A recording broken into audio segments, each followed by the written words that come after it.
Hello friends. ఈరోజు మనం watershed development దాని గురించి తెలుసుకుందాం. వాటర్‌షెడ్ డెవలప్‌మెంట్ కాన్సెప్ట్ ఏంటి? అది ఎందుకు మన ఇండియాలో ఇంప్లిమెంట్ చేశారు? చేయడం వల్ల మనకు బెనిఫిట్ ఏంటి? అనే దాని గురించి తెలుసుకుందాం.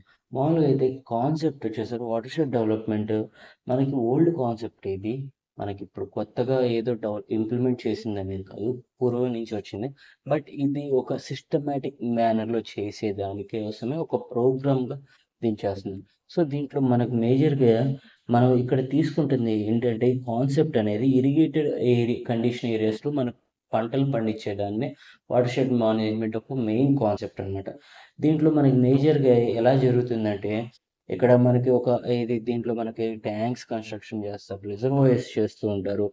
ఆహ్, దేనికోసం? ఈ వాటర్ అంతా స్టోర్ చేస్తుంది దేనికోసం అంటే, మనకి ప్రొడక్షన్ కోసం, తర్వాత క్రాప్ ప్లాంటేషన్స్ కోసం. మన ఒక యుటిలైజేషన్స్ మనకు అవసరమైన విధంగా మనం పంటలు పండించుకొని, లేదంటే ఏదైనా థింగ్స్ ఒక సివిలైజేషన్‌కి ఉపయోగపడేటట్టుగా చేసేదాని కోసం చేసే ప్రాసెసరే ఏదైతే కన్జర్వేటివ్‌గా చేస్తున్న ప్రొసీజర్‌నే వాటర్‌షెడ్ అనేది పిలుస్తున్నాం అనమాట. దీని మెయిన్ కాన్సెప్ట్ వచ్చేసరికి ఇది మేజర్‌గా ఎక్కడ చేస్తారు? ఎక్కడ దీని యొక్క మెయిన్ ఇంపాక్ట్ ఉంటది అంటే చిన్న చెరువులు గానీ, అంటే చిన్నదంటే మీడియం సైజ్ ఒక కాలవలు, లేదంటే నదులు గానీ, లేదంటే పెద్ద నదులు. ఇలాంటి ఏరియాస్‌లో ఏంటంటే హెవీ ఫ్లోటింగ్ ఏరియాస్ అంటామనమాట వీటిని. సో, ఇలాంటి ఏరియాస్‌లో ఏం జరుగుతుందంటే వాటర్ ఫ్లో అనేది చాలా ఎక్కువుంటది. సో, అలాంటి ఏరియాస్‌లో మనకి ఈ సాయిల్ ఎరోషన్స్ ఇలా మనకు వాటర్ ఒక ఫ్లో బట్టి మనకేందంటే మొత్తం కొట్టుకుపోతూ ఉంటుంది. ఇలాంటి ఏరియాస్‌ని మెయిన్ టార్గెట్స్‌లో ఇలాంటి డెవలప్‌మెంట్స్ అనేవి చేస్తూ వస్తారనమాట. సో, దీని కాన్సెప్ట్ వల్ల మనకి బేసిక్‌గా దేన్ని మనం మెయింటైన్ చేస్తాము అంటే ఈ కాన్సెప్ట్‌లో మనం బెటర్‌గా ఎన్విరాన్మెంటల్లీ అండ్ ప్రిజర్వ్‌గా మన నేషనల్ రిసోర్సెస్‌ననేది కాపాడుకుంటూ వస్తాం. దాంట్లో నేషనల్ రిసోర్సెస్ అంటే ఏంట్రా అంటే సాయిలు, వాటరు, పంటలు. ఎవరి కోసంరా అంటే సివిలైజేషన్ కోసం. సివిలైజేషన్ అంటే ఎవరో కాదు గైస్ మన కోసమే. సో, ఇది కాన్సెప్ట్ అన్నమాట వాటర్‌షెడ్‌కి. ఎందుకిది? అసలు ఈ కాన్సెప్ట్ ఒక మెయిన్ మేనేజ్మెంట్ అంటే కాన్సెప్ట్‌ని ఎవరు ఈ ఈ ఎందుకు స్టార్ట్ చేశారు అంటే, ఇది స్టార్ట్ చేసిందొచ్చేసరికి దీని మెయిన్ కాన్సెప్ట్ వచ్చేసరికి వాటర్‌ని సేఫ్‌గా, సేఫ్ హ్యాండ్స్‌లో ఎక్కువ వేస్టేజ్ అవ్వకుండా దీన్ని యూజ్ చేసుకోవడం కోసం అనమాట. ప్రతి ఒక్క చిన్న చిన్న ఊరుల్లో గాని, ప్రతి ఒక్క ఏరియాస్‌లో వాటర్‌ని యూజ్ చేసుకోవడం కోసం అనేదాన్ని ఇక్కడ డెవలప్‌మెంట్ అనేది జరిగిందనమాట. సో, దీనికొచ్చేసరికి ఎవరు చే ప్రోగ్రామ్స్ ఏమేంటి దీని కింద డెవలప్ చేసిందంటే, ప్రోగ్రామ్స్ వచ్చేసరికి మేజర్ ప్రోగ్రామ్స్ వచ్చేసరికి 3 ప్రోగ్రామ్స్‌గా దీన్ని స్టార్ట్ చేశారు. ఫస్ట్ ప్రోగ్రామ్ వచ్చేసరికి డీఏపీ అంట. డ్రాఫ్ట్ ప్రోన్ ఏరియా ప్రోగ్రామ్ అనే దాన్ని ఒకదాన్ని డెవలప్ చేశారు. సెకండ్ వచ్చేసరికి డీడీపీ అంటాము. డిజార్ట్ డెవలప్‌మెంట్ మేనేజ్‌మెంట్ అనేది స్టార్ట్ చేశారు. ఈ 2 వచ్చేసరికి 1971లోనే స్టార్ట్ చేశారు. ప్రోగ్రామ్ వచ్చేసరికి ఐడబ్ల్యూడిపి అని పిలుస్తాము. సో, ఇలాంటి 3 ప్రోగ్రామ్స్ అనేది స్టార్ట్ చేశారనమాట. దీన్ని ఏ ఏ విధంగా స్టార్ట్ చేశారు? ఈ ప్రోగ్రామ్ అనేది ఎలా జరిగిందంటే, ఇది ఒక ఇంటిగ్రేటెడ్ ప్రోగ్రామ్ కింద స్టార్ట్ చేశారు. స్టార్ట్ చేసిందొచ్చేసి 1970స్ నుంచి 1980స్ సెర్టైన్ పీరియడ్‌లో అనేది స్టార్ట్ చేశారు. ఇది స్టార్ట్ చేసిందని వచ్చేసరికి ఐసీఏఆర్ అని పిలుస్తాము. Indian council of agriculture research development వాళ్ళు. తర్వాత దాన్ని కంటిన్యూ చేసుకుంటూ వస్తుందొచ్చేసరికి ministry of rural development, ministry of environment and forestry అనేవాళ్ళు దీన్ని డీల్ చేసుకుంటూ వస్తున్నారనమాట. దీంట్లో మెయిన్‌గా ఏ ఏరియాస్‌ని కాన్సంట్రేట్ చేస్తారంటే రూరల్ ఏరియాస్‌ని. తర్వాత ఆ ఏరియాస్‌లో కాన్సంట్రేషన్ చేసి అక్కడ ఇది ఎంప్లాయ్‌మెంట్‌ని పెంచి ప్రావర్టీ అనే దాన్ని డెవలప్ చేస్తారనమాట. సో, ఇదంతా దేనికోసం? ఈ విధంగా చేయడం వల్ల మనకేంటంటే వాటర్ షెడ్ డెవలప్‌మెంట్ అనేది జరుగుతుంది.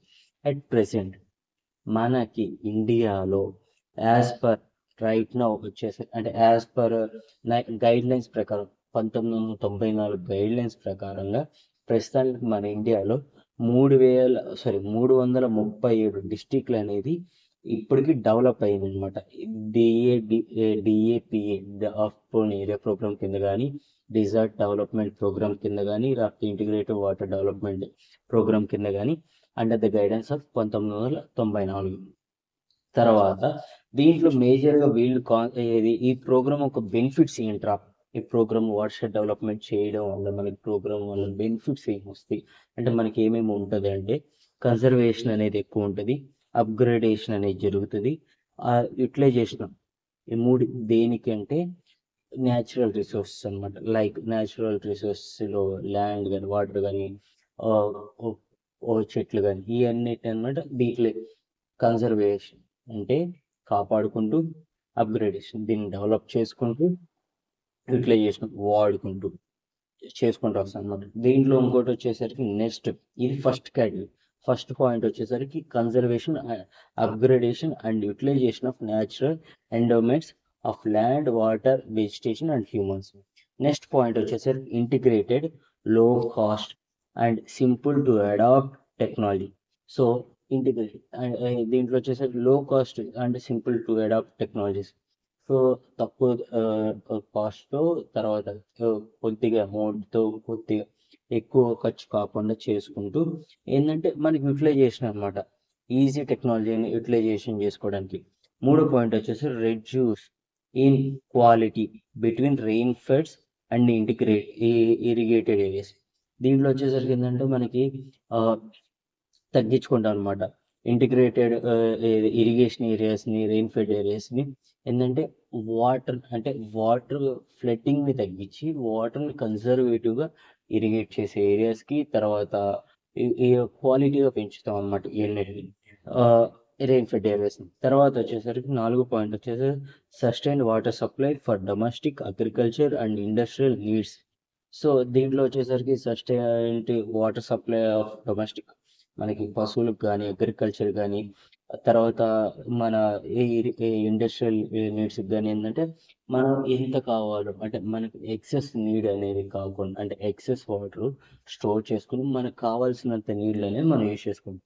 తర్వాత వచ్చేసి దీనివల్ల మనకి ప్రావర్టీ పెరుగుతుంది, తర్వాత లైవ్లీహుడ్ అనేది పెరుగుతుంది. ఇది తర్వాత point poverty elevation and livelihood generations అనమాట. తర్వాత పాయింట్ వచ్చేసరికి reduction in inorganic and soil pollution. So ఆర్గానిక్ని ఉంచుకుంటూ ఇన్ఆర్గానిక్ కానీ సాయిల్ పొల్యూషన్ అనేది తగ్గించుకుంటాం. తర్వాత వచ్చేసి సాయిల్ పొల్యూషన్ అంటే ఇంకా అందన వర్షం పడినప్పుడు మనకి ఏదైతే సాయిల్ ఎరోషన్ జరుగుతుందో దాన్ని కంట్రోల్ చేస్తుంది సాయిల్ పొల్యూషన్. తర్వాత వచ్చేసరికి దీంట్లో లాస్ట్ పాయింట్ ఏంటంటే soil constructed reservoirs and other water improvement structures helps to control floods. So ఇక్కడ మనకి సింపుల్గా ఏంటంటే వీటి వల్ల ఏంటంటే మనం మెయిన్గా వాటర్ ఏదైతే రివర్ ఏరియాస్ ఉందో, లేదంటే ఏదైతే పాండ్ ఏరియాస్ కానీ ఇలాంటి ఏరియాస్లో ఏంటంటే స్మాల్ కన్స్ట్రక్షన్స్ చేసుకుంటే లైక్ ఎత్తన్ డ్యామ్స్ కానీ, లేదంటే చెక్ డ్యామ్స్ కానీ, లేదా ఒకవేళ రెయిన్ ఫెడ్ ఏరియాస్లో కానీ, అంటే ఇప్పుడు మెయిన్ కొండ ఏరియాలో కానీ మెయిన్ కొండల్లో ఏం చేస్తాము కంట్రోల్ చేసుకోవడానికి బెంచెస్, బెంచ్ బెంచ్ అంటే చెక్కలుగా చేసుకొని, సో విధంగా కౌంటర్ కన్స్ట్రక్షన్స్ కానీ, బెంచ్ కన్స్ట్రక్షన్స్ కానీ, సో ఈ విధంగా చేసుకుంటే ఏంటంటే వాటర్ స్టోర్ చేసుకుంటే ఆ వాటర్ మనం ఫీలింగ్ అనేది యూజ్ చేసుకుంటాం. సో ఇది ఒక బ్రీఫ్గా ఈ ఒక వాటర్ షెడ్ ఒక నీడ్ ఇన్ ఇండియా అనేది ఏంటి అనే దాని గురించి చెప్పాను.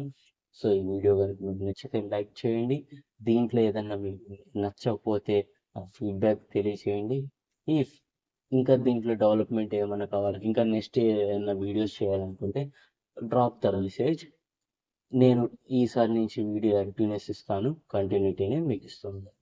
Thank you guys. And water shed గురించి కంప్లీట్గా మనం చెప్పుకోవాలంటే ఇంత షార్ట్ వీడియోలో అనేది అవ్వదు. సో ఇట్ రిక్వైర్స్ మోర్, అంటే ఇంకా చెప్పాలంటే మన లైఫ్ స్పాన్ మొత్తాన్ని క్లమ్ చేసి ఒక చిన్న వీడియోలో వేయాలంటే వేయలేం కదా. సో అదే వాటర్ షెడ్ అనేది చిన్న సబ్జెక్ట్ కాదు. సో అదొక పెద్ద వ్యాస్ట్ సబ్జెక్ట్. సో దాన్ని ఎంత మనం చేర్చుకుంటే అంత వస్తూనే ఉంటాయి. Thank you friends, bye.